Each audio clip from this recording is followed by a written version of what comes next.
I remember the first thing that kicked it very hard, I was going back from home one night, and you know, there's light poles in the street, and one of the light poles had an old man sitting there wearing a thobe, sitting on a prayer mat.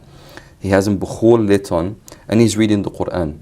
And Allah is my witness. In the street? In the street. I saw the nur on his face, the light on his face is brighter than the lamppost. So I had to stop the taxi driver, give him the money, and went to him. And I saw how beautiful he was. So I wanted to give him some money. He didn't ask for anything.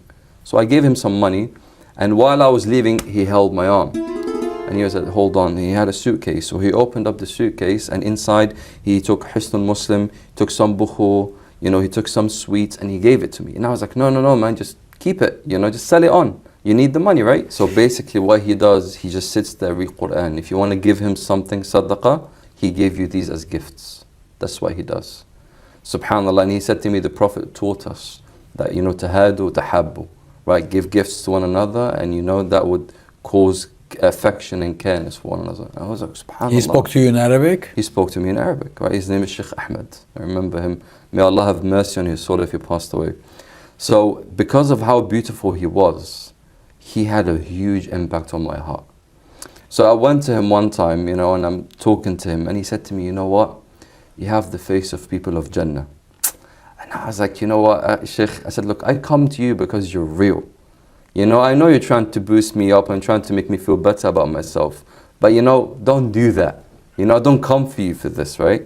And he said to me, do you know how many people pass by me every single day? And they don't speak to me, they don't give me anything, but you come all the way from your house so you can sit and talk to me. He said, why do you do that? He said, why do you come to me when I was, you know, when I'm an old man and you speak to me in the street? Why do you do that? And I was like, wow, that's a really good point. Why do I do that? So because of these things that happened, I started researching about religions. So I started to look into different religions. I spoke to monks. I had Buddhist monks when I was traveling, spoke to them.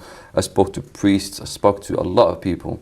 And the answer I got was two things. One, don't ask any questions, you just have to believe, which didn't make any sense to me.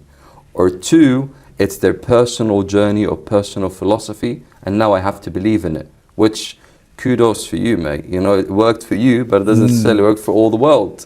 But then when I spoke to people in Egypt specifically, and I asked them a lot of questions, every single question was answered with evidence.